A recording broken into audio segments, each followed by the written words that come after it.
नामे लखुदेव वेधला ते नाम वाचे वसो ज्या रूपे भुलली पुरात तरली ते रूप ध्यानी वसो ज्या पादे मुनिनाग देव स्पर्शिला तो पाद भाडी ठसो ज्या हस्ते हरिमाईता हरविला तो हस्त माथा वसो सर्वज्ञ श्री चक्रधर स्वामी की जय।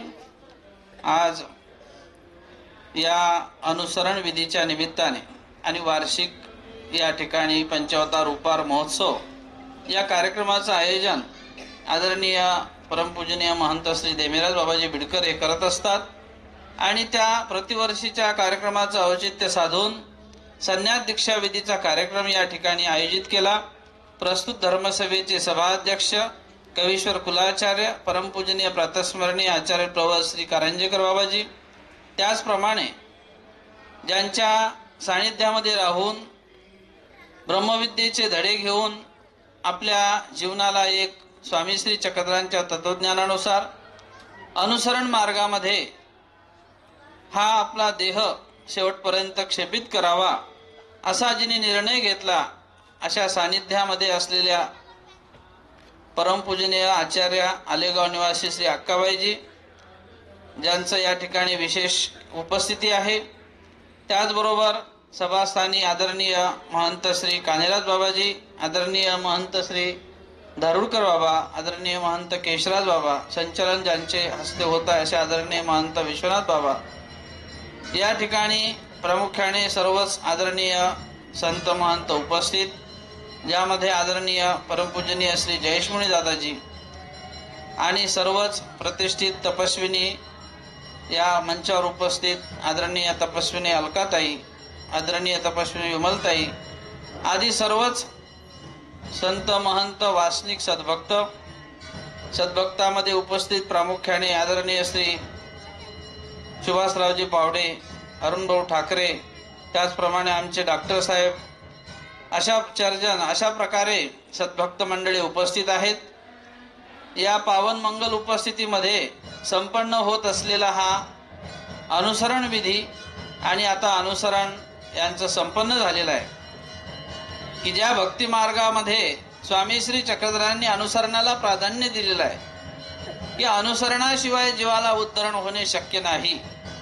अनुसरणा व्यतिरिक्त अनेक प्रकारे तुम्हाला सुखाचं दातृत्व होऊ शकेल, नरकही परमेश्वर जीवाचे चुकवितात, पण उद्धरण मात्र तत्सृष्टो नाहम भूयो, अशा प्रकारे ज्या सृष्टीमध्ये जीवाने प्रमाद अंगविला असेल, जे सृष्टी तुमची निर्फळ वांझाशी जाय असं म्हटलेलं आहे। एखादं झाड आहे त्याला जर फळ आलं नाही तर ते झाड जसं वांझाला जाते, तशी सृष्टी सुद्धा माणसाची निर्फळ या आपल्या जीवस्वरूपाकडून अनंत सृष्टीचा प्रवास स्वामी श्री चक्रधरांनी डोळकल्या मातेच्या दृष्टांताप्रमाणे सांगितलेला आहे की हा जीवाचा जो प्रवास आहे हा अनंत सृष्टीमध्ये निर्फळ गेलेला आहे, परंतु दयाळू मयाळू परमेश्वर आहे, तो सर्व व्यापक आहे, नित्यत्व आहे आणि ते त्या ईश्वराचे हे गुण असल्यामुळे निश्चितच जीव हा पुन्हा पुन्हा चुका करतो आणि पुन्हा पुन्हा ईश्वराला शरण जातो, पुन्हा शरण गेल्यानंतर पुन्हा चूक करतो आणि पुन्हा शरण जातो, पण तो दयाळू परमेश्वर आहे। आई जशी त्या मुलाला कधीच त्याचा वीट करत नाही, कधीच त्याचा राग करत नाही, तसा आनंद घन परमेश्वर तो मातेच्या स्नेहापेक्षा कितीतरी पटीने अधिक आहे आणि त्याचा स्नेह हे अनमित्त आहे, कुठल्याही प्रकारची अपेक्षा नाही। आणि म्हणून स्वामींनी सांगितलं की जीव देवता हे सापेक्ष आहे, परमेश्वरच असा तो एक आहे का तो निरपेक्ष आहे आणि निरपेक्ष असलेला परमेश्वर आपल्या पुढे याचना करतो। मज सोच्याशी केले दाता आपण पे झाला मागता, आपल्याला एक जन्म ईश्वराने मागितलेला आहे आणि म्हणून तो जन्म अखोरी अबोटी असं म्हटलेलं आहे की ज्या काळापासून तो अनुसरतो किंवा बोध झाला असेल त्या काळापासून अशा प्रकारे ज्या प्रमादजन्य दोषामुळे जीव हा प्रतिसृष्टी परमेश्वरापासून मागे फिरलेला आहे आणि मग तो त्याचा प्रयत्न आमच्या परमेश्वर शास्त्रामध्ये त्याला बोटी बोटी असं म्हटलेलं आहे की जसं एखादी बाई आहे की ते थोडं थोडं लोणी गोळा करते आणि मग ते लोणी एकत्रित झाल्यानंतर पुन्हा तावून त्याचं तूप तयार करते, ही जशी एक संचित होण्याची प्रक्रिया आहे, तसं हे जीवस्वरूपाच्या ठिकाणी प्रत्येक सृष्टीमध्ये आपण कुठे ना कुठे ईश्वराच्या सहवासात येत असतो. परमेश्वराच्या सहवासात आल्यानंतर ती एक योग्यता, ज्याला आम्ही ज्ञानदेह असं म्हणतो, की हे जे ज्ञानदेह आहे, ज्या ईश्वर परमेश्वर जे ज्ञान देतात जीवाला, आणि मग ज्ञान झाल्यानंतर मात्र त्याचा यथायोग्य आचार हा परमेश्वराला अपेक्षित असतो जीवाकडून. पण त्यामध्ये सुद्धा हा आपलं कुठे ना कुठे जीवस्वरूपाचं कार्य पुनरावृत्ती करतो आणि पुन्हा पतित होतो. अशा प्रकारे अनंत सृष्टी, स्वामी आचार्याने म्हणतात की तुम्हा अनंत सृष्टी अतिक्रांता, अनेक सृष्टी जीवात्म्याच्या अशा निर्फळ गेलेल्या आहेत. आणि मग तो प्रयत्न बोटी बोटी जसे ते तूप साचवल्यानंतर होत असते, तसं थोडी थोडी योग्यता या जीवस्वरूपी साठवली जाते. आणि मग जीवस्वरूपी साठवून झाल्यानंतर निश्चितच त्या उद्धरण मार्गाची ऊर्ध्व प्रक्रिया ईश्वर करत असतात.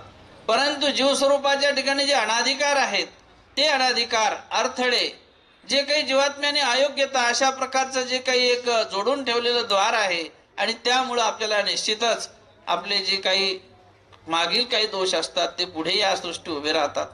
मागच्या काही गोष्टी असतात त्याला आपण क्षोभरूप प्रस्वरूप असं म्हणतो, काही प्रकृतीनुसार, परंतु मागील जोडलेला जो घट्ट झालेला जो त्याचा अनाधिकार असतो, त्याला आमच्या परशास्त्रामध्ये देहावधीचे दोष असं म्हणतात, की वेळी सावधता बाळगल्या नसल्यामुळं तो जो दोष आहे तो घट्ट होतो जीवस्वरूपाच्या ठिकाणी.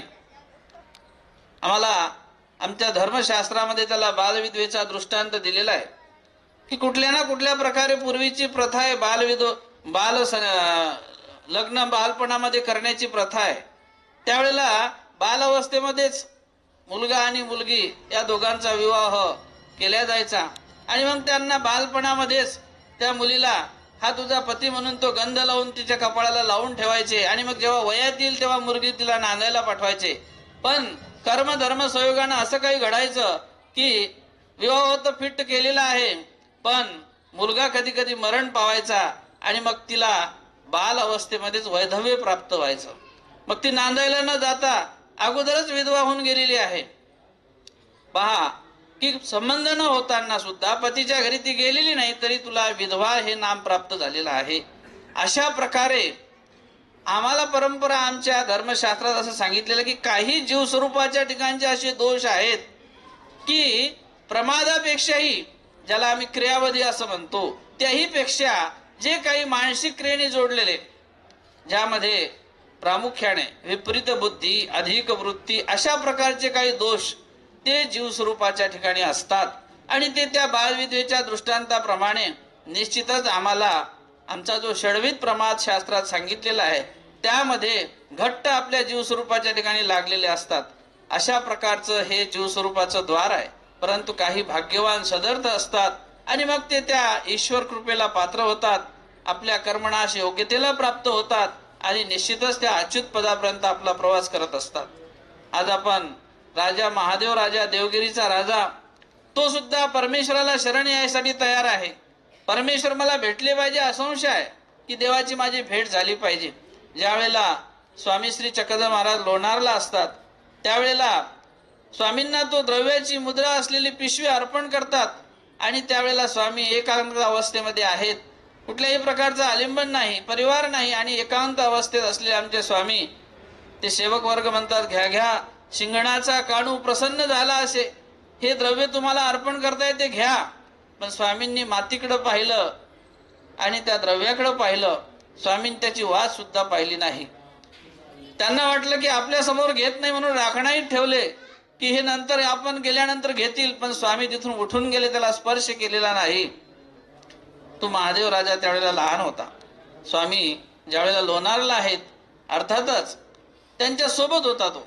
परंतु नंतर पुन्हा महादेव राजांना स्वामींविषयी असलेली एक उत्कंठा की मला स्वामींची भेट झाली पाहिजे, आणि म्हणून पुन्हा पुन्हा स्वामींची भेट घ्यावी त्यांना इच्छा व्हायची. स्वामींना जे काही सत्कीर्ती पावलेलं जे काही स्वामींचं रूप आहे त्या काळातलं, ते त्यांना वाटायचं की मला स्वामींचं दर्शन झालं पाहिजे. परंतु काही अनाधिकार असतात, ते जीवस्वरूपी इच्छा असूनही आपण त्या अधिकाराला प्राप्त करू शकत नाही. आणि म्हणूनच महादेव राजा 3 वेळा स्वामींच्या भेटीला निघाला. पहिल्यांदा निघाला त्यावेळेला खूप मोठा धोधो पाऊस आला. दुसऱ्यानं आणखी काहीतरी अरिष्ट, एक हत्ती मरण पावलेला आहे आणि म्हणून त्याही वेळेला स्वामींची निघालेले असताना तो परत फिरला. आणि तिसऱ्या वेळेला आमचे स्वामी भिल्लमठाला आहेत आणि भिल्लमठाला असताना तिथे स्वामींची भेट होणार. स्वामींना भेटण्यासाठी तो गेलेला आहे महादेव राजा. परंतु त्यांचा जो सेवक पालाडांगी त्यांना पाठवलं आणि तो पाहायला जातो, परंतु त्याला अनेक मठात स्वामींना शोधलं, पण भिल्लमठात जिथे स्वामी आहेत त्या ठिकाणी त्या पालाडांगीस फक्त स्वामींना ओळखत होता की कोण स्वामी आहे. पण त्या पालाडांगी आणि त्यांच्या हाताखालचा सेवक त्याला सांगितले की तुम्ही जा इथं बघून या कोणी चांगदेव राऊळ नावाचे पुरुष आहेत का. आणि मग तो आतमध्ये जातो. नेमके स्वामीच तिथे आहेत. बाईसा सोबत आहेत. त्यावेळेला बाईसा गेलेल्या आहेत भिक्षा मागण्यासाठी गावात. स्वामी तिथे आहेत. स्वामींनी ओळखले की आता हा मला विचारणार आहे. स्वामींनी गुजर वेश धारण केला त्या ठिकाणी. मुळातच स्वामी आमचे गुजराती आणि स्वामींनी गुजराचा वेश धारण केला. पागोटा बांधून घेतला, डोक्याला हातात काठी घेतली आणि तो म्हणतो की इथे कोणी चांगदेव नावाचे पुरुष आहेत का. स्वामी म्हणतात यहाँ कोई चांगदेव बांगदेव નથી છે. यहाँ एक हू छे आणि एक झांझर छे. झांझर छे भिक्षा मागण गई छे. अशा प्रकारच्या काही गुजराती भाषेत स्वामींनी त्या ठिकाणी संभाषण केलं आणि तो निघून गेला. त्याला वाटलं इथं कोणी पुरुष चांगदेव नावाचे नाहीत, कोणीतरी एक शिपाई आहे. अशा प्रकारे स्वामींनी तो वेश त्या ठिकाणी धारण केलेला आहे. परंतु महादेव रायाशी आलियाही दर्शन न देतीचे असं आमच्या शास्त्रात आलेलं आहे की अशा प्रकारचे काही जीवस्वरूपीचे अनाधिकार असतात आल्यानंतर. पण जरी तो अनाधिकार आहे पण देहिक अनाधिकार आहे. काही सुप्त रूपामध्ये जीवस्वरूपी दडलेले अधिकार सुद्धा असतात. ज्यावेळेला स्वामींनी महादेव राजाच्या अधिकाराचंही वर्णन केलेलं आहे की ज्यावेळेला स्वामी विजनस्थळी जातात आणि त्या ठिकाणी एक सेनपुंजी, शेण वेचणारी मुलगी ज्यावेळेला ती शेण वेचते आहे आणि ती स्वामींच्या पुढे शेणाच्या रानशेणीच्या गौऱ्या वेचता वेचता बाईसा सुद्धा सोबतच आहेत आणि स्वामी विजनस्थळी बसलेले आहेत. आणि त्या ठिकाणी त्या मुलीला पाहून म्हणतात की बाई ही पोर कैशी पात्र. ही मुलगी शेण वेचणारी आहे, हिचा अधिकार काही वेगळाच आहे, ती फार पात्र असलेली मुलगी आहे. मग आमच्या बाईसा सहज म्हणतात देवाला की बाबा जर पात्र आहे तर देई जाऊ नका. ती जर पात्र आहे देण्याला तर देऊन टाका तिला. पण स्वामी म्हणतात बाई नाही. मग स्वामी त्यावेळेला वर्णन करतात महादेव राजांचं नाव घेऊन की ज्या वेळेला हा लेप जो आहे हा लेप या ठिकाणी अनाधिकारी आहे. महादेव राजाच्या लेपामध्ये ज्या वेळेला ही स्त्री असलेली ही रानशेणी गौरा वेसलेली मुलगी ज्या वेळेला आहे जाईल आणि त्या लेपामध्ये जेव्हा हिन लेपामध्ये जेव्हा महादेव राजा येईल त्यावेळेला महादेव राजालाही प्रेम होणार आहे आणि या मुलीला सुद्धा त्या लेपामध्ये उच्च लेपामध्ये प्रेम होणार आहे. अर्थातच काही अनधिकार असतात आणि म्हणून महानुभाव संप्रदायाची जी आपली एक परंपरा आहे, आपल्या शास्त्रात असं म्हटलंय की बाहुल्य ज्या ठिकाणी जिथे निषेध केला जातो, विशेष प्रकारचे काही निषेधरूप क्रियाकर्म केल्या जातात, ऐशाशी परमेश्वर ज्ञान न देते. अशा प्रकारे जिथे ज्ञान संभवत नाही, दिल्यानंतर त्या ज्ञानाचं यथायोग्यपणे त्या ठिकाणी आचरण होऊ शकत नाही आणि मग सात्विक देह असावा लागतो, सात्विकता असावी लागते. धर्म साधनेला, आचरणाला त्या ठिकाणी त्यामध्ये ज्ञान दिल्यानंतर ते ज्ञान स्थिरावलं पाहिजे त्या ज्ञानानुसार. कारण अखिल सृष्टीमध्ये म्हणजे भरून सृष्टीमध्ये परमेश्वर एकदा जीवाला ज्ञान देतात, ज्याला बोध शक्ती असं म्हटलेलं आहे. ती बोध शक्ती परमेश्वर जीवाला एकदा देतात आणि मग ती बोध शक्ती एकदा जर दिली तर ती बोध शक्ती जर ज्यांनी राखली असेल तर निश्चितच जोपर्यंत अनेक जन्म संसिद्ध सतो याती परामगती, ही जी काही एक उक्ती आहे श्रीमद भगवद्गीतेची की पुन्हा आणखी या देहापाठी पुन्हा आणखी मनुष्य जन्म अपूर्ण असलेलं पुन्हा पुन्हा त्याला परमेश्वर जर त्यानं जर प्रमाद अंगविला नाही तर पुन्हा पुन्हा मनुष्य जन्म देऊन त्याचं उद्धरण परमेश्वर करतात. पण काही वेळेला जर त्यामध्ये अडथळा निर्माण झाला तर निश्चित ते नरक सुद्धा ईश्वर चुकवत असतात आणि जीवाला सद्गती प्राप्त करतात, सुखाचा अनुभव देतात. परंतु दातृत्व करण्याची जी किमया आहे ती ईश्वर अवताराची विशेष आहे. ज्या वेळेला आपण काही एखादं देवताजनित एखादं फळ जोडतो, ती देवतेची फळ भोगण्याची पद्धती आहे. तुम्हाला दिलं फळ की ते भोगल्यानंतर पुन्हा खाली यावं लागते. परंतु ईश्वराच्या ठिकाणी जर एखाद्या परमार्ग साधवंताने की एखाद्या ईश्वर भक्ताने, कोणी वेदवंत असेल, नामधारक असेल, ज्या काही परमार्गी आपण क्रियापाणी करत असतो, जी ईश्वराच्या ठिकाणी काही भजनरूप क्रिया असतात, काही परमार्गी आपण सेवादास्य करतो, कोणी कोण्या प्रकाराने, कोणी कोण्या प्रकाराने, अनेक प्रकारी भजनापूजनाचे प्रकार आहेत.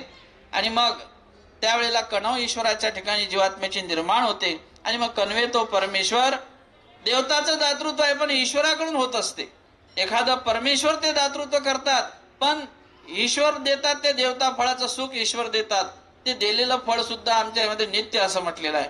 नित्य यासाठी आहे का ज्यामध्ये देवता फळामध्ये जे काही मिश्रत्व आहे दुःख रूपाचं, ते मिश्रत्व ज्या वेळेला परमेश्वर स्वतः ते फळ देतात, ते मिश्रत्वाचे दुःख त्यावेळेला नसून केवळ सुख दातृत्व ईश्वर करतात. कारण ईश्वर निकेवर दृष्टी आहे, सुखरूप दातृत्व करणारा आहे, दुःख देत नाही. आणि म्हणून तेच दातृत्व ज्या वेळेला ईश्वराकडून वर्तते, केवळ सुखरूप दातृत्व त्या फळाचं ईश्वर करतात आणि मग त्या फळामध्ये तो फळ बघतो. परंतु फळाची कणव असते, ती कणव संपून जाते. शेवटी कणव हे काहीतरी क्रियेने जोडलेली मपित आहे, ती कणव संपली. पण तरी सुद्धा ईश्वर एवढं दयाळू मायाळू तो कार्य ईश्वराचं की त्या परमेश्वराला अनार्जित दाता असं म्हटलेलं आहे. ते अनार्जित दाताचं लक्षण की ज्या वेळेला परमेश्वराच्या ठिकाणची आपली कणवही संपून जाते परंतु तोष मात्र शिल्लक असतो. ईश्वराच्या ठिकाणी जो तोष आहे जीवस्वरूपीचा, एखादी तुम्ही चांगली गोष्ट केली, जसा एखादा मालक असतो तो तुम्हाला त्याचा मोबदला पगार देऊन टाकतो, पण त्याच्याविषयी त्याच्या मनात अत्यंतिक समाधानी असते किंवा तोष असतो, त्याच्याविषयी त्याला एक सुख असते त्याच्या क्रियेविषयी, आणि म्हणून तो कधी कधी पगाराच्या वरचा मोबदला सुद्धा तुम्हाला देत असतो. त्यालाच आपण बोनस असं म्हणतो की पगार तर दिलाच पण खुशी नाही, आणखी खुशाली तो वरून देतो.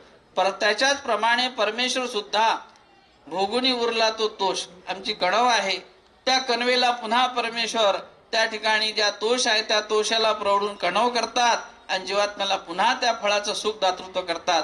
येन प्रकारे सृष्टी संपेपर्यंत जीवात्म्याला त्या सुखरूप फळामध्ये परमेश्वर ठेवतात.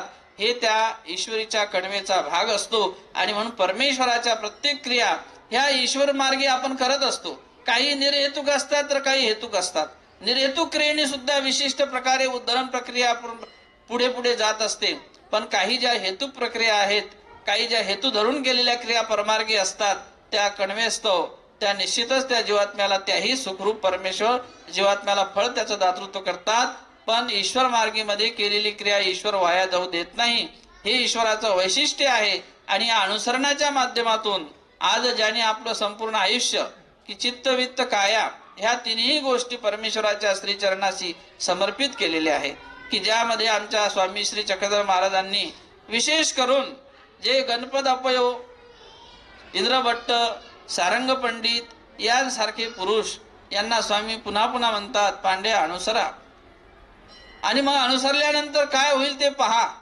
अर्थातच अनुसरणामध्ये एक परमेश्वराची शरणागती आहे आणि अनन्य असा असलेला परमेश्वर तो निश्चित या जीवाला अनुसरणाने मिळत असतो. आज या ठिकाणी महंत देमेराज बाबांनी यांनी हा प्रयत्न करून या कार्यक्रमाचं आयोजन केलं. सर्व साधू संतांना आपण सर्वांना या ठिकाणी आमंत्रित केलं आणि एक अनुसरणाचा मंगल सोहळा या ठिकाणीच आम्हा सर्वांसाठी प्राप्त करून दिलेला आहे, की ज्या क्षणाची परमेश्वर आतुरतेने वाट पाहतात आणि एक जर जीव ईश्वराला शरण गेला तर निश्चितच ईश्वराला सुद्धा त्याचा आनंद फार विशेष असतो. आणि त्या आनंदामध्ये की जीवात्म्यासाठी ज्या परमेश्वराने खटाटोप केलेली आहे, जी ईश्वराची खावणी आहे, की ज्या खावणीला पात्र होऊन तो अनुसरत असतो, ती परमेश्वर साधनदाता सर्वज्ञ श्री चक्रधर प्रभूंची अस्थिपरी आहे. की आमच्या सर्वज्ञांच्या अस्थिपरीमध्ये आचार्य म्हणतात की जो न अनुसरे तो काहीची नुद्धरे मा काहीची नुद्धरे. एवढं दयाळू मयाळूत्व आहे, एवढं काही श्रेष्ठपण आहे. आमच्या सर्वज्ञांच्या ठिकाणी माऊल पण स्वीकार केलेला आहे.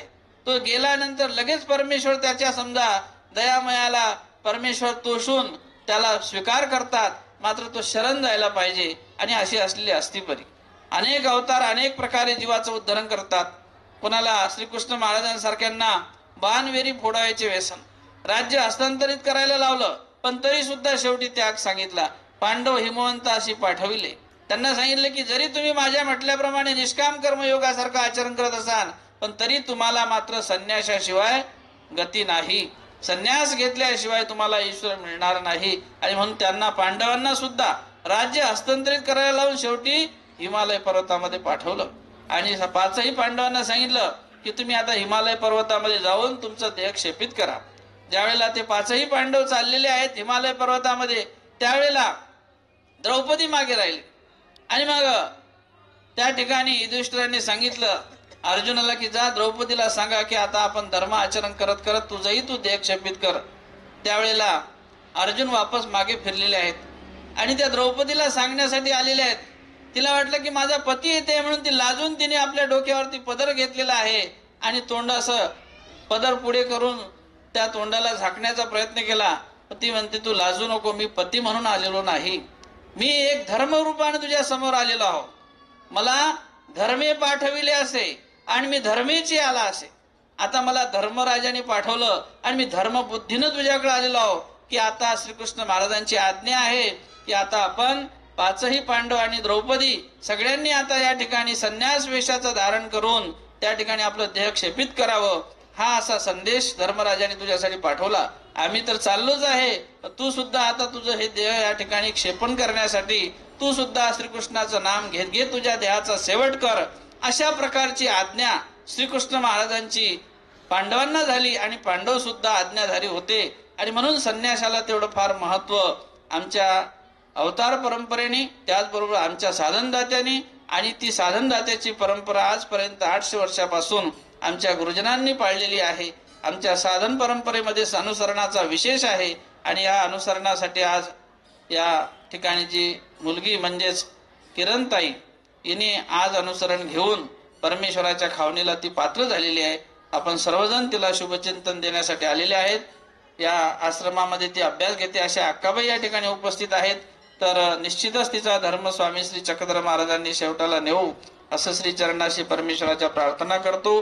आणि आदरणीय परमपूजनीय महंत देमेराज बाबा यांच्या ठिकाणी अशाच प्रकारचं धर्मकार्य हातातून घडत राहू ही सदिच्छा त्यांना देऊन माझे 2 शब्द संपवितो.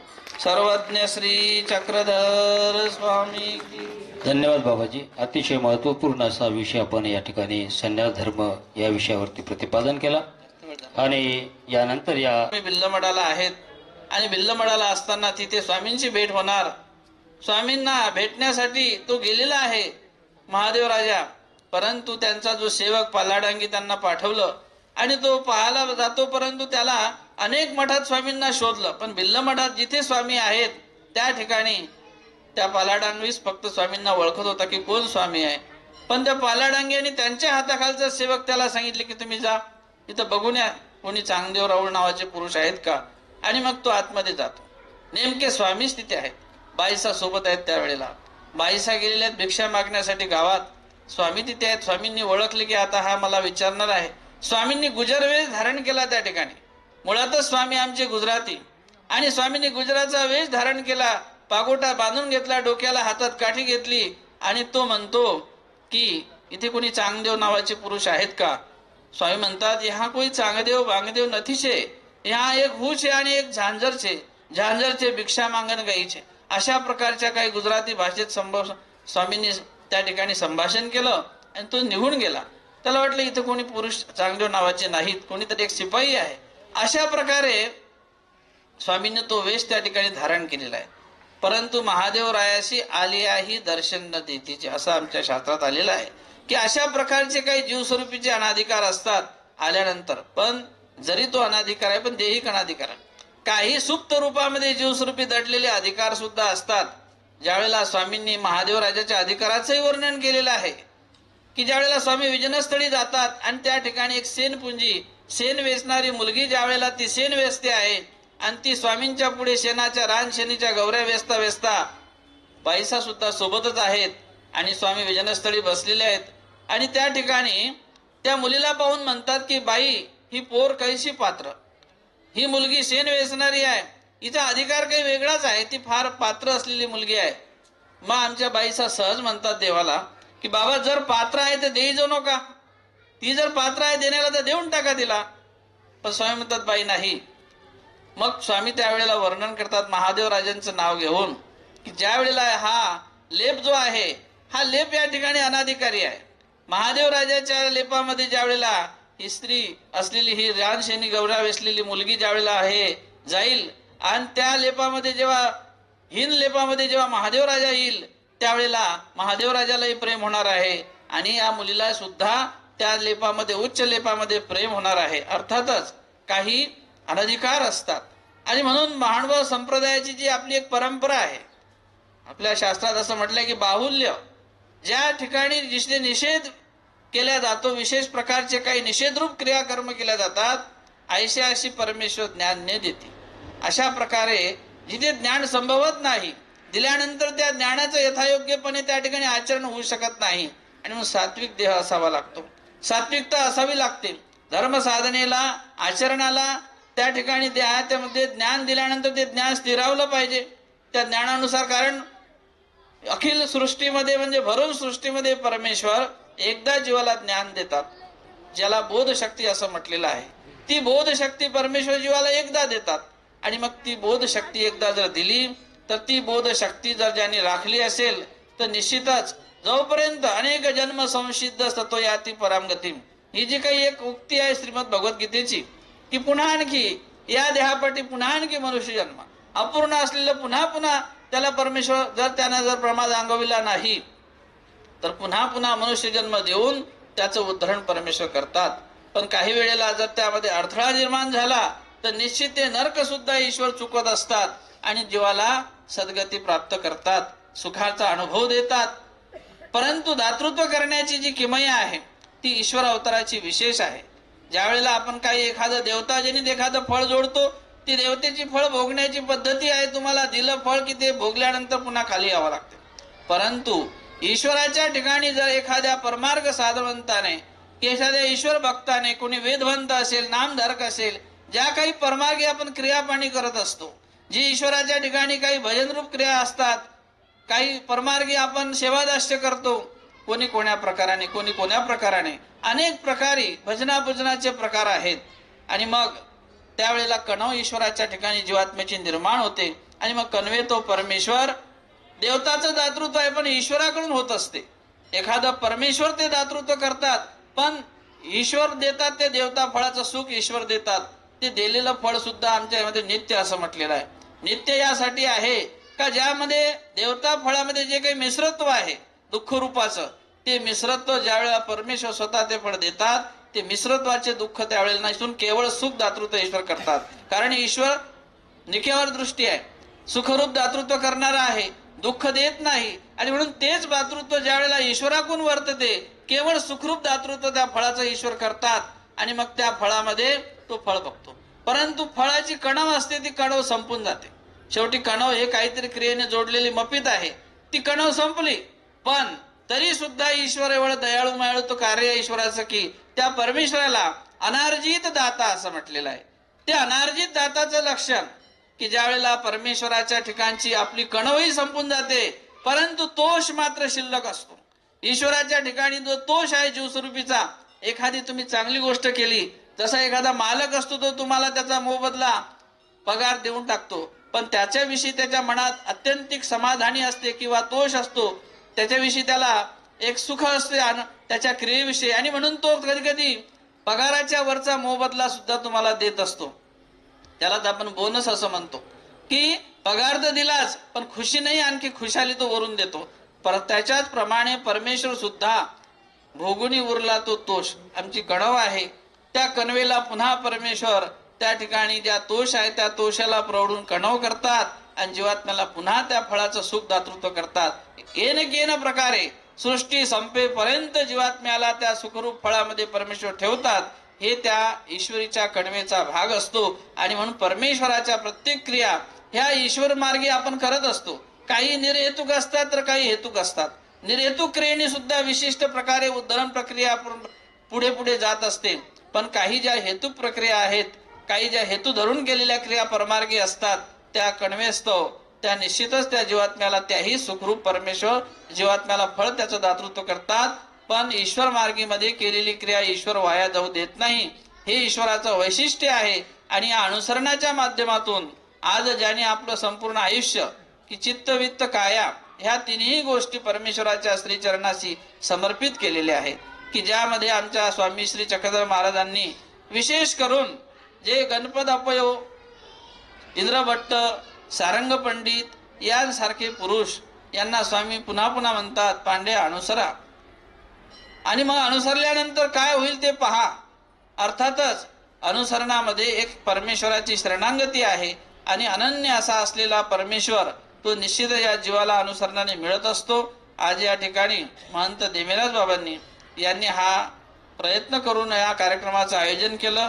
सर्व साधू संतांना आपण सर्वांना या ठिकाणी आमंत्रित केलं आणि एक अनुसरणाचा मंगल सोहळा या ठिकाणीच आम्हा सर्वांसाठी प्राप्त करून दिलेला आहे की ज्या क्षणाची परमेश्वर आतुरतेने वाट पाहतात आणि एक जर जीव ईश्वराला शरण गेला तर निश्चितच ईश्वराला सुद्धा त्याचा आनंद फार विशेष असतो. आणि त्या आनंदामध्ये की जीवात्म्यासाठी ज्या परमेश्वराने खटाटोप केलेली आहे, जी ईश्वराची खावणी आहे, की ज्या खावणीला पात्र होऊन तो अनुसरत असतो, ती परमेश्वर साधनदाता सर्वज्ञ श्री चक्रधर प्रभूंची अस्तिपरी आहे. की आमच्या सर्वज्ञांच्या अस्तिपरीमध्ये आचार्य म्हणतात की जो न अनुसरे तो काहीची नुद्धरे मा काहीची नुद्धरे. एवढं दयाळू मयाळूत्व आहे, एवढं काही श्रेष्ठपण आहे. आमच्या सर्वज्ञांच्या ठिकाणी माऊल पण स्वीकार केलेला आहे.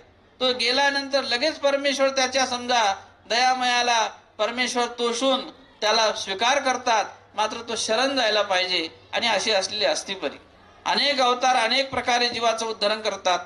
कोणाला श्रीकृष्ण महाराजांसारख्यांना बाणवेरी फोडायचे व्यसन, राज्य हस्तांतरित करायला लावलं, पण तरी सुद्धा शेवटी त्याग सांगितला. पांडव हिमवंत अशी पाठविले. त्यांना सांगितले की जरी तुम्ही माझ्या म्हटल्याप्रमाणे निष्काम कर्मयोगासारखं आचरण करत असाल, पण तरी तुम्हाला मात्र संन्यासाशिवाय गती नाही. संन्यास घेतल्याशिवाय तुम्हाला ईश्वर मिळणार नाही. आणि म्हणून त्यांना पांडवांना सुद्धा राज्य हस्तांतरित करायला लावून शेवटी हिमालय पर्वतामध्ये पाठवलं. आणि पाचही पांडवांना सांगितलं की तुम्ही आता हिमालय पर्वतामध्ये जाऊन तुमचं देह क्षेपित करा. ज्यावेळेला ते पाचही पांडव चाललेले आहेत हिमालय पर्वतामध्ये, त्यावेळेला द्रौपदी मागे राहिली. आणि मग त्या ठिकाणी युधिष्ठिरांनी सांगितलं अर्जुनाला की जा द्रौपदीला सांगा की आता आपण धर्म आचरण करत करत तुझंही तू देह क्षेपित कर. त्यावेळेला अर्जुन वापस मागे फिरलेले आहेत आणि त्या द्रौपदीला सांगण्यासाठी आलेले आहेत. तिला वाटलं की माझा पती येते म्हणून ती लाजून तिने आपल्या डोक्यावरती पदर घेतलेला आहे आणि तोंड असं पदर पुढे करून त्या तोंडाला झाकण्याचा प्रयत्न केला. ती म्हणते तू लाजू नको, मी पती म्हणून आलेलो नाही, मी एक धर्मरूपाने तुझ्या समोर आलेलो आहो. मला धर्मे पाठविले असे आणि मी धर्मेची आला असे. आता मला धर्मराजाने पाठवलं आणि मी धर्मबुद्धीनं तुझ्याकडे आलेलो आहो की आता श्रीकृष्ण महाराजांची आज्ञा आहे की आता आपण पाचही पांडव आणि द्रौपदी सगळ्यांनी आता या ठिकाणी संन्यास वेशाचं धारण करून त्या ठिकाणी आपलं देह क्षेपित करावं. हा असा संदेश धर्मराजाने तुझ्यासाठी पाठवला. आम्ही तर चाललोच आहे, तू सुद्धा आता तुझं हे देह या ठिकाणी क्षेपण करण्यासाठी तू सुद्धा श्रीकृष्णाचं नाम घेत घेत तुझ्या देहाचा शेवट कर. अशा प्रकारची आज्ञा श्रीकृष्ण महाराजांची पांडवांना झाली आणि पांडव सुद्धा आज्ञाधारी होते. आणि म्हणून संन्यासाला तेवढं फार महत्व आमच्या अवतार परंपरेने, त्याचबरोबर आमच्या साधनदात्यांनी, आणि ती साधनदात्याची परंपरा आजपर्यंत 800 वर्षापासून आमच्या गुरुजनांनी पाळलेली आहे. आमच्या साधन परंपरेमध्ये अनुसरणाचा विशेष आहे. आणि या अनुसरणासाठी आज या ठिकाणी जी मुलगी म्हणजेच किरणताई हिने आज अनुसरण घेऊन परमेश्वराच्या खावणीला ती पात्र झालेली आहे. आपण सर्वजण तिला शुभचिंतन देण्यासाठी आलेले आहेत. या आश्रमामध्ये ती अभ्यास घेते. अशा अक्काबाई या ठिकाणी उपस्थित आहेत. तर निश्चितच तिचा धर्म स्वामी श्री चक्रधर महाराजांनी शेवटाला नेऊ असं श्री चरणाशी परमेश्वराच्या प्रार्थना करतो. आणि आदरणीय परमपूजनीय महंत देमेराज बाबा यांच्या ठिकाणी अशाच प्रकारचं धर्मकार्य हातातून घडत राहू ही सदिच्छा त्यांना देऊन माझे 2 शब्द संपवितो. सर्वज्ञ श्री चक्रधर स्वामी की. धन्यवाद बाबाजी. अतिशय महत्वपूर्ण असा विषय आपण या ठिकाणी संन्यास धर्म या विषयावरती प्रतिपादन केला.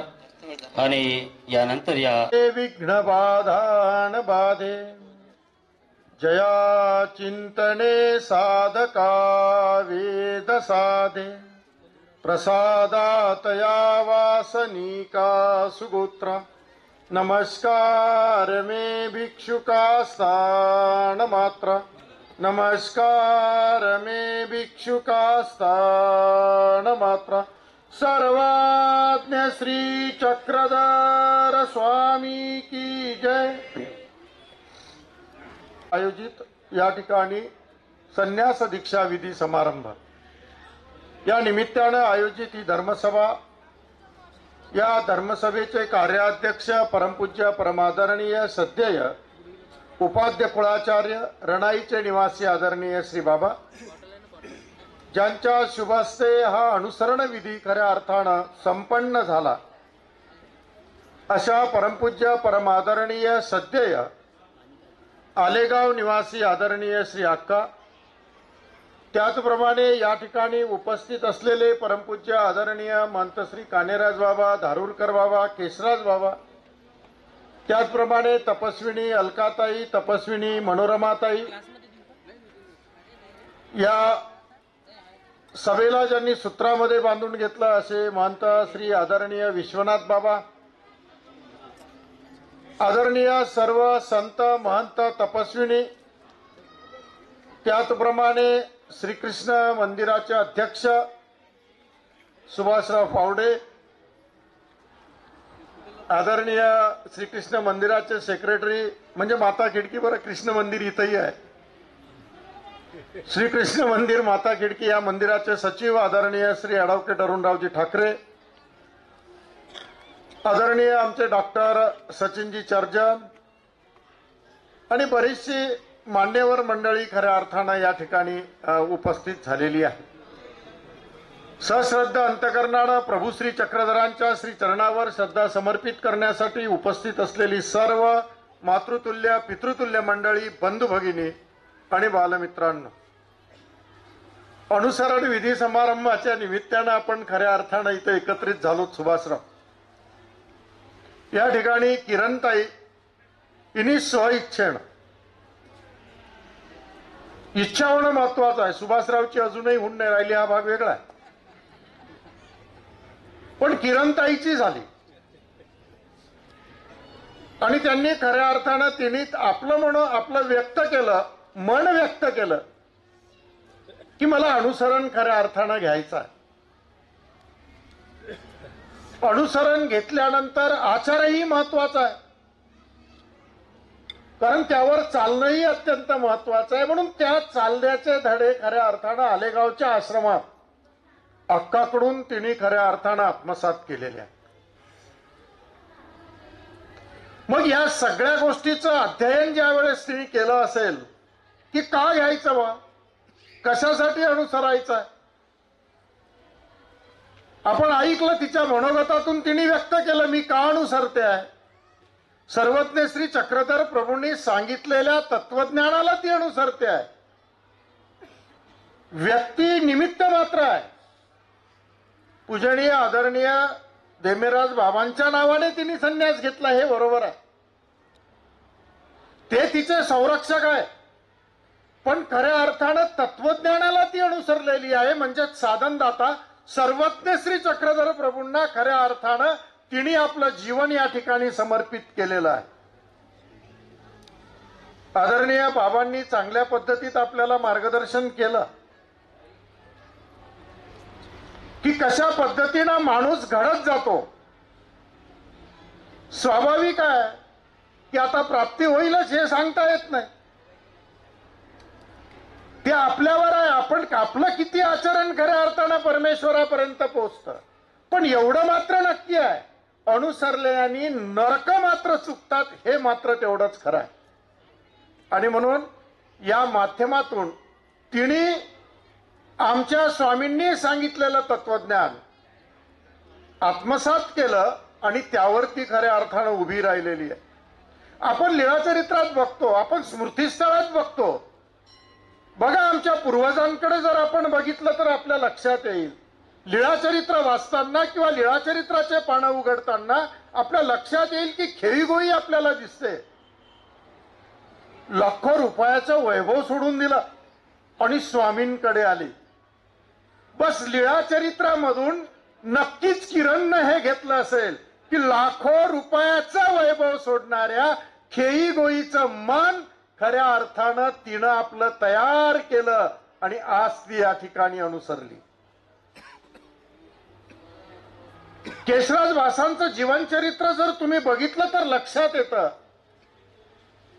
की डोळे असावे तर केशराज वासांसारखे असावेत. नागदेव आचार्य सुद्धा केशराज वासांना हे माझे डोळे किंग ही उपमा देतात.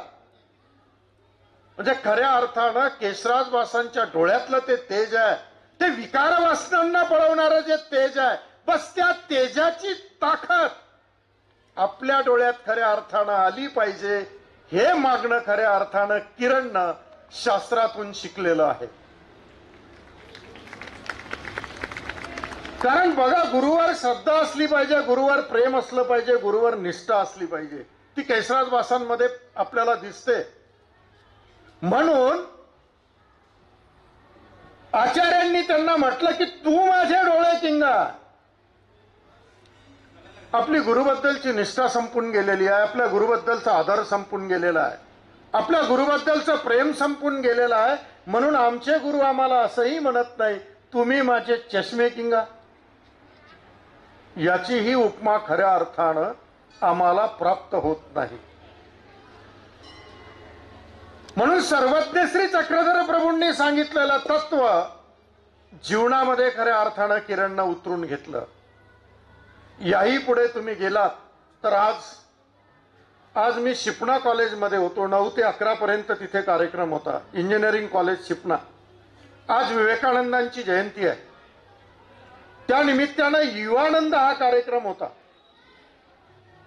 आशुतोष अडगोकी हे चांगले वक्ते आहेत, प्रतिभावंत व्यक्त म्हणून प्रसिद्ध आहेत महाराष्ट्रात.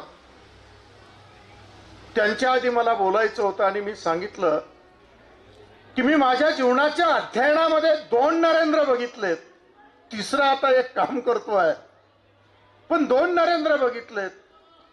जो 800 वर्षापूर्वी एक नरेंद्र झाला, त्या नरेंद्राचा संबंध अमरावतीशी आलेला आहे. तो म्हणजे नरेंद्र कवी, ज्याने रुक्मिणी संयमवर लिहिलं. आणि मग मी त्यांना सांगितलं, सगळे विद्यार्थी 3000 विद्यार्थी होते, मी त्यांना सांगितलं की अमरावतीमध्ये असं एक मंदिर आहे की जिथे भगवान श्रीकृष्ण तीन दिवस खऱ्या अर्थानं मुक्कामी थांबलेले आहेत. तिथं खऱ्या अर्थानं तुम्ही गेलं पाहिजे. आणि म्हणून विवेकानंद मिशनचे स्वामी त्या ठिकाणी आले होते. ते म्हटले मी नक्की जाईल. त्या रुक्मिणी कथेमध्ये अमरावती खऱ्या अर्थानं नरेंद्रानं त्या ठिकाणी ते काव्य करताना अमरावतीची विशेषता त्या ठिकाणी वाखाणलेली आहे. आणि तिथून रुक्मिणीचं हरण नाही, तिचा उद्धार खऱ्या अर्थानं भगवान श्रीकृष्णाने केला, तो नरेंद्र. आणि हा एक आज जयंती ज्याची सगळा देश साजरा करतो, तो नरेंद्र. त्याच्यावर घडवलेले आईनी संस्कार. ज्या वेळेस आईनी त्याला सांगितलं, विवेकानंदांना, त्यांचं नाव पहिले नरेंद्र आहे, आई त्याला सांगते की बाळ नरेंद्र, मला भाजी कापायची आहे रे, सांभारायची आहे, तू फक्त तेवढा चाकू आण रे. आणि म्हणून नरेंद्र ज्यावेळेस छोटासा आहे आणि नरेंद्र ज्यावेळेस चाकू घेऊन येतो आणि चाकू घेऊन आल्यानंतर चाकूची धार आईकडे करतो आणि चाकूची मूठ स्वतःकडे घेतो, तेव्हा आई म्हणते नरेंद्र चुकलास रे, तू चुकलास रे. ही जी चाकूची जी धार आहे ना ती तुझ्याकडे पाहिजे, मूठ माझ्याकडे दे. कारण दुःख स्वतःकडे घेतलं पाहिजे आणि सुख इतरांना दिलं पाहिजे. फक्त केवळ चाकूच्या त्या उदाहरणावरून विवेकानंदांची आई त्यांना संस्कार घडून देते आणि पुढे त्यांचा इतका विवेक जागा होतो, त्या विवेकामुळे मिळणारा जो आनंद आहे त्यामुळे त्यांना विवेकानंद म्हटल्या गेलं.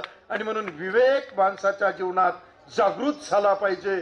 तो विवेक सर्वज्ञांनी खऱ्या अर्थानं लीळाचरित्राच्या माध्यमातून आम्हाला शिकवलेला आहे. शिपणा कॉलेजच्या विद्यार्थ्यांना सांगितलं की जिथे श्रीकृष्ण महाराज थांबले, ते म्हणे थांबले, हो थांबले, ते आजही आहे. ते माता खिडकी मंदिर, त्या पावलखुणा ज्या आहेत त्या माता खिडकी मंदिराच्या त्या ठिकाणी खऱ्या अर्थानं दर्शनाला गेले पाहिजे तुम्ही. ते अत्यंत महत्वाचं आहे. असं त्या विद्यार्थ्यांना खऱ्या अर्थानं 850 वर्षापूर्वी एक काव्य लिहिलं जातं.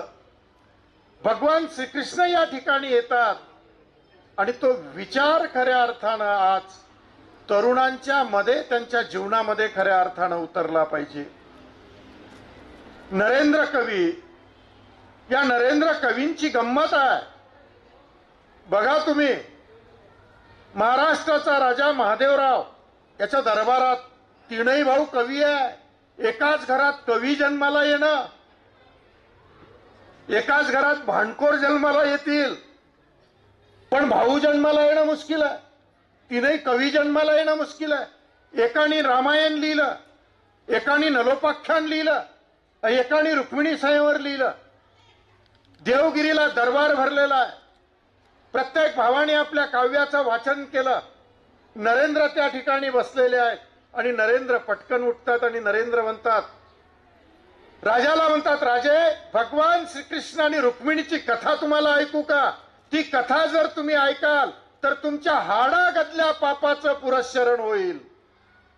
आणि राजांनी सांगितलं. आणि मग नरेंद्र कवींनी ते काव्य वाचायला सुरुवात केली. एक एक ओवी, अत्यंत महत्वाची असलेली ओवी. राजाचं हृदय भरून गेलं. महाराष्ट्राचा राजा सिंहासनावर उठला आणि पटकन हात जोडले आणि नरेंद्राला म्हणतो, नरेंद्र, हे काव्य माझ्या नावावर दे रे. तुला मी सोन्याच्या मोहरा देतो, एका एका ओवीला सोन्याची मोहर देतो. हे काव्य फक्त मला तुझ्या माझ्या नावावर तू दे. आणि त्यावेळेस नरेंद्र राजाकडे पाहतो. राजा याचना करतोय. बघा, सत्ता आहे, प्रलोभन आहे मोहरांचं. नरेंद्र कवी उभा राहिलेला आहे. कारण गुरुमंत्र घेतलेला, नागदेव आचार्यांकडून गुरुमंत्र घेतलेले नरेंद्र कवी राज दरबारात उभे राहिले आणि राजाला म्हणतात, नाही राजे, देऊ शकत नाही. हे काव्य जर मोहराच्या रूपानं तुला दिलं तर माझ्या सगळ्या कवी कुळाला कलंक लागेल. हा विचार त्या नरेंद्रांनी खऱ्या अर्थानं दिला. प्रलोभन मोहरांचं आहे, राजसत्ता आहे. त्या ठिकाणी लाथ मारून दिली आणि नरेंद्र त्या महालातून बाहेर निघाले. बस, प्रलोभनाला लाथ मारण्याची ताकद खऱ्या अर्थानं या दीक्षार्थींच्या पायात आली पाहिजे, एवढंच खऱ्या अर्थानं मला या ठिकाणी सांगायचं आहे. हे महत्वाचं आहे. आणि मग अंतिम समय नागदेव आचार्य पडलेले आहेत. सगळं गुरुकुळ जमा झालं. क्षणात काय होईल सांगता येणार नाही. सूर्य अस्ताला जाण्याकडे निघालेला आहे. आचार्य भिरभिरत्या नजऱ्याने सगळं गुरुकुळांकडे बघताय. क्षणात काय होईल सगळे चिंतेत उभे आहे. सगळ्यांच्या डोळ्यात धारा आहे. आचार्यांनी गुरुकुळाकडे बघितलं. बघता क्षणी त्यांनी आपले हात जोडले. आचार्यांनी हात जोडले शिष्यांसमोर. आणि आचार्य म्हणतात, या परमार्गाची सेवा करत असताना कुणाचं मन दुखलं असेल, कुणाला वाईट लागलं असेल तर समस्त गुरुकुळांनी मला क्षमा करावी. एक गुरु सगळ्या शिष्यांसमोर अंतिम समयी हात जोडतोय. बस, त्या हाताची ताकद किरण खऱ्या अर्थानं आपल्या हातात आली पाहिजे. हे अत्यंत महत्वाचं आहे. हे जर आलं तर नक्कीच खऱ्या अर्थानं आपलं अनुसरण सिद्धीला गेलं. आणि सिद्धीत जाण्यास खऱ्या अर्थानं परमेश्वर याच भावनेतून आपल्या निडळावर हात ठेवून खऱ्या अर्थानं अनुसरणाची वाट पाहत असतात. आणि म्हणून त्या माध्यमातून आज तिने जे आदरणीय अक्काकडून खऱ्या अर्थानं संस्कार घेतलेत, त्या संस्काराच्या माध्यमातून त्यांनी जे तिला ज्ञानदान केलं, त्या ज्ञानदानाच्या माध्यमातून खऱ्या अर्थानं आज ती या ठिकाणी अनुसरणाला तयार झालेली आहे. तर तिला घडविण्याचं काम आदरणीय महंत श्री आमचे देमेराज बाबाजी बिडकर, त्याचप्रमाणे अर्चनाताई असतील, जयश्रीताई असतील, सगळा तो परिवार, इथला सगळा परिवार, त्या सगळ्यांचंही अत्यंत बहुमोल मार्गदर्शन तिला खऱ्या अर्थानं लाभलेलं आहे. आणि त्या निमित्तानं खऱ्या अर्थानं ती आज या ठिकाणी ईश्वराला या ठिकाणी अनुसरलेली आहे. त्या निमित्तानं साधनदाता सर्वज्ञ श्री चक्रधर प्रभूंना हीच प्रार्थना करेल की भगवंता, तिने आता पहिलं पाऊल आता खऱ्या अर्थानं टाकलेलं आहे. तुझा हात तू दिला की नक्कीच ती पुढचा प्रवास सुकर करेल. आणि म्हणून परमेश्वराला हीच प्रार्थना करेल की तिचं अनुसरण सिद्धीला जावं, ही प्रभूचरणी प्रार्थना या ठिकाणी करतो. आणि देमेराज बाबांसह त्यांच्या परिवाराला या ठिकाणी या कार्यक्रमाच्या निमित्तानं अनंत शुभेच्छा या ठिकाणी व्यक्त करतो. तुम्ही सर्व या आनंदात रमान होण्यास आलात. तुमचंही येणं अत्यंत महत्वाचं आहे. कारण एका कवीनी म्हटलेलं आहे, तुमच्या भेटीत देव भेटे. तुमची भेट महत्वाची आहे. सुभाषराव ऐका इकडे, तुमची भेट लय महत्वाची आहे. कारण तुमच्या भेटीत देव भेटे आणि पाडाचे गोमटे नवनीत लाभे अवचटे परशास्त्राचे. हो, माझ्यासाठी तुमची भेट अत्यंत महत्वाची आहे. तुमच्या भेटीमुळे मला माझा साधनदाता भेटणार आहे आणि या सगळ्यांच्या संतांच्या भेटीमुळे तुम्हाला साधनदाता श्री चक्रधर प्रभू भेटणार आहे. आणि म्हणून भेट अत्यंत महत्वाची आहे. ती भेट या ठिकाणी झाली. तुम्हाला सर्वांना दंडवत करतो, कारण मलाही भूक लागलेली आहे. मी सकाळपासून 9 वाजतापासून तिकडे कार्यक्रमातच व्यस्त आहे आणि संध्याकाळी राडगावचा कार्यक्रम आहे पुढे. आणि म्हणून मी या ठिकाणी माझे दोन शब्द या ठिकाणी थांबवतो. कार्यक्रमाच्या निमित्तानं आदरणीय सगळ्यांना शुभेच्छा या ठिकाणी व्यक्त करतो आणि लांबलेल्या शब्दांना थांबवतो. दंडवत प्रणाम. धन्यवाद बाबाजी. याच्या दरबारात तीनही भाऊ कवी आहे. एकाच घरात कवी जन्माला येणं, एकाच घरात भांडखोर जन्माला येतील, पण भाऊ जन्माला येणं मुश्किल आहे. तीनही कवी जन्माला येणं मुश्किल आहे. एकाने रामायण लिहिलं, एकाने नलोपाख्यान लिहिलं, एकाने रुक्मिणी संयवर लिहिलं. देवगिरीला दरबार भरलेला आहे. प्रत्येक भावाने आपल्या काव्याचं वाचन केलं.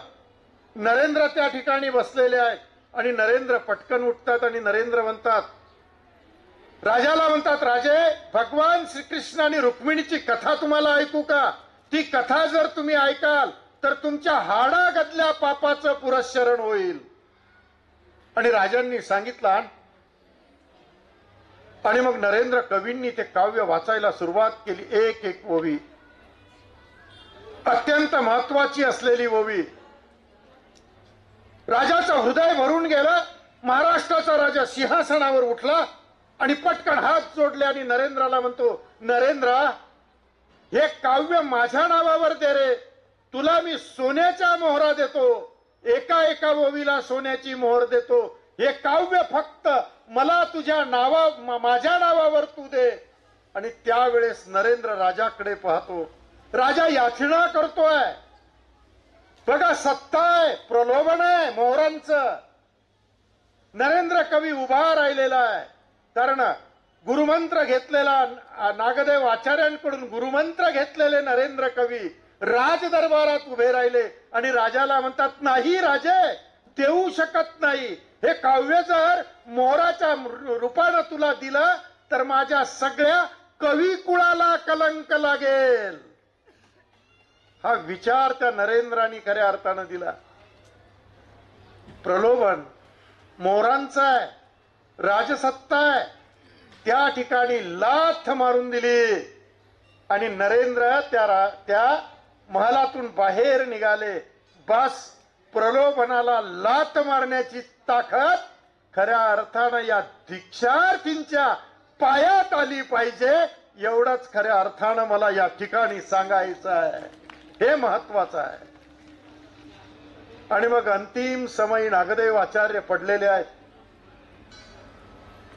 सगळं गुरुकुळ जमा झालं. क्षणात काय होईल सांगता येणार नाही. सूर्य अस्ताला जाण्याकडे निघालेला आहे. आचार्य भिरभिरत्या नजऱ्याने सगळ्या गुरुकुळांकडे बघताय. क्षणात काय होईल सगळे चिंतेत उभे आहे. सगळ्यांच्या डोळ्यात धारा आहे. आचार्यांनी गुरुकुळाकडे बघितलं. बघता क्षणी त्यांनी आपले हात जोडले. आचार्यांनी हात जोडले शिष्यांसमोर.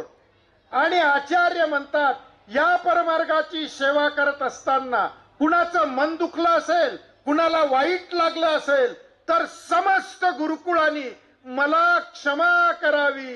एक गुरु सगळ्या शिष्यांसमोर अंतिम समयी हात जोडतो आहे. बस, त्या हाताची ताकद किरण खऱ्या अर्थानं आपल्या हातात आली पाहिजे. हे अत्यंत महत्वाचं आहे. हे जर आलं तर नक्कीच खऱ्या अर्थानं आपलं अनुसरण सिद्धीला गेलं आणि सिद्धीत जाण्यास खऱ्या अर्थानं परमेश्वर याच भावनेतून आपल्या निधळावर हात ठेवून खऱ्या अर्थानं अनुसरणाची वाट पाहत असतात. आणि म्हणून त्या माध्यमातून आज तिने जे आदरणीय अक्काकडून खऱ्या अर्थानं संस्कार घेतलेत, त्या संस्काराच्या माध्यमातून त्यांनी जे तिला ज्ञानदान केलं, त्या ज्ञानदानाच्या माध्यमातून खऱ्या अर्थानं आज ती या ठिकाणी अनुसरणाला तयार झालेली आहे. तर तिला घडविण्याचं काम आदरणीय महंत श्री आमचे देमेराज बाबाजी बिडकर, त्याचप्रमाणे अर्चनाताई असतील, जयश्रीताई असतील, सगळा तो परिवार, इथला सगळा परिवार, त्या सगळ्यांचंही अत्यंत बहुमोल मार्गदर्शन तिला खऱ्या अर्थानं लाभलेलं आहे. आणि त्या निमित्तानं खऱ्या अर्थानं ती आज या ठिकाणी ईश्वराला या ठिकाणी अनुसरलेली आहे. त्या निमित्तानं साधनदाता सर्वज्ञ श्री चक्रधर प्रभूंना हीच प्रार्थना करेल की भगवंता, तिने आता पहिलं पाऊल आता खऱ्या अर्थानं टाकलेलं आहे. तुझा हात तू दिला की नक्कीच ती पुढचा प्रवास सुकर करेल. आणि म्हणून परमेश्वराला हीच प्रार्थना करेल की तिचं अनुसरण सिद्धीला जावं, ही प्रभूचरणी प्रार्थना या ठिकाणी करतो. आणि देमेराज बाबांसह त्यांच्या परिवाराला या ठिकाणी या कार्यक्रमाच्या निमित्तानं अनंत शुभेच्छा या ठिकाणी व्यक्त करतो. तुम्ही सर्व या आनंदात रमान होण्यास आलात. तुमचंही येणं अत्यंत महत्वाचं आहे. कारण एका कवीने म्हटलेलं आहे, तुमच्या भेटीत देव भेटे. तुमची भेट महत्वाची आहे. सुभाषराव ऐका इकडे, तुमची भेट लय महत्वाची आहे. कारण तुमच्या भेटीत देव भेटे आणि पाडाचे गोमटे नवनीत लाभे अवचटे परशास्त्राचे. हो, माझ्यासाठी तुमची भेट अत्यंत महत्वाची आहे.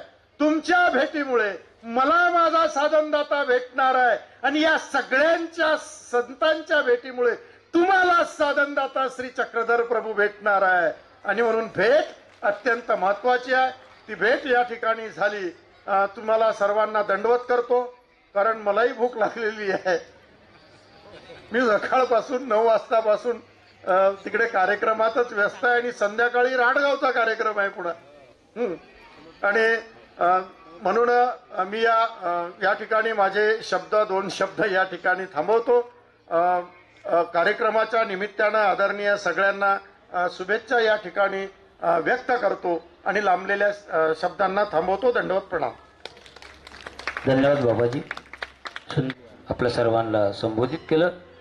आणि आता या कार्यक्रमाचे आयोजक आपल्या सर्वांच्या ऋणातून उतराई होण्यासाठी या ठिकाणी या कार्यक्रमाचे आयोजक आदरणीय श्रद्धेय महंत श्री देमेराज बाबाजी, त्या अगोदर या ठिकाणी बाबांना मनोज, आपण सर्वांनी या ठिकाणी देमेराज बाबाला आर्थिक तथा अन्नदानासाठी मदत केली आणि हा कार्यक्रम या ठिकाणी संन्यास दीक्षाविधीचा उभारला गेला. आणि आपल्या सर्वांचे आभार व्यक्त करण्यासाठी या ठिकाणी आदरणीय महंत श्री देमेराज बाबाजी काय होत आहे. त्याचप्रमाणे या मंदिराचे संचालक संस्थापक हेमचर्या तपस्विनी बाईजींचे शुभास्ते सत्कार होत आहे.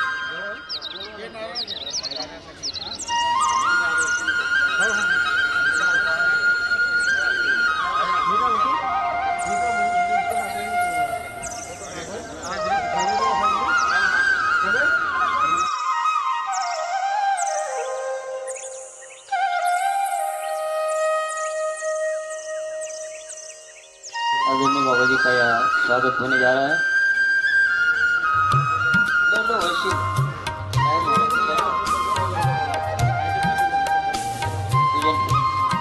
जय सर्वज्ञ श्री चक्रधर स्वामी की जय. प्रस्तावना आपण माझ्याकडून तुम्ही ऐकलेली आहे. आभार प्रदर्शन हा शब्द आहे, परंतु आपण पुढलांच्या आभारातून कधी मुक्त होऊ शकत नसतो. कारण गुरूंचे आभार ह्या ऋणातून आपण, असं स्वामींनी सांगितलं आहे की गुरु ऋण गंतव्य, त्याच्यातून आपण कधी मुक्त होऊ शकत नाही. तेव्हा या गुरुजनांच्या ऋणातच राहणं मी पसंत करतो.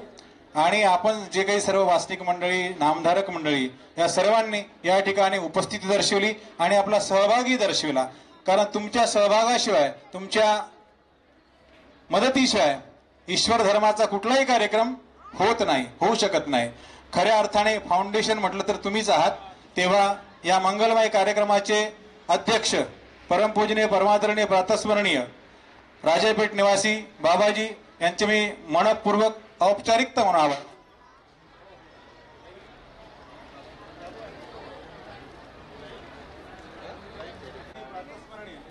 आलेगाव निवासी आचार्य अक्का यांचे औपचारिकता म्हणून आभार मानतो. त्याचप्रमाणे परमपूजनीय परमादरणीय प्रातस्मरणीय आमच्या कुळाचे कुलाचार्य वर्धनस्थ बाबाजी यांचे देखील मी औपचारिक आभार मानतो. त्याचप्रमाणे या व्यासपीठावर ज्ञानमंचावर उपस्थित असलेले परमपूज्य परमादरणीय कानेराज बाबाजी, त्याचप्रमाणे परमपूज्य परमादरणीय धारोळकर बाबाजी, परमपूज्य परमादरणीय केतराज बाबाजी, अलकाताईजी, परमादरणीय विश्वनाथ बाबा, परमपूजनीय परमादरणीय मोरारी मल्ल बाबाजी, त्याचप्रमाणे परमपूजनीय परमादरणीय जयेश मुळीजी, त्याचप्रमाणे परमपूजनीय परमादरणीय त्र्यंबकराज बाबा डवरगाव, त्याचप्रमाणे परमपूजनीय परमादरणीय चक्रपाणी बाबाजी आणि आपण सर्व उपस्थितांचे मनस्वी मनस्वी मनस्वी आभार मानतो. आणि या आभार प्रदर्शनाचा कार्यक्रम या ठिकाणी संपन्न झाला असं मी कार्याध्यक्षांच्या वतीने जाहीर करतो. सर्वज्ञ श्री चक्रधर स्वामी की जय.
आहे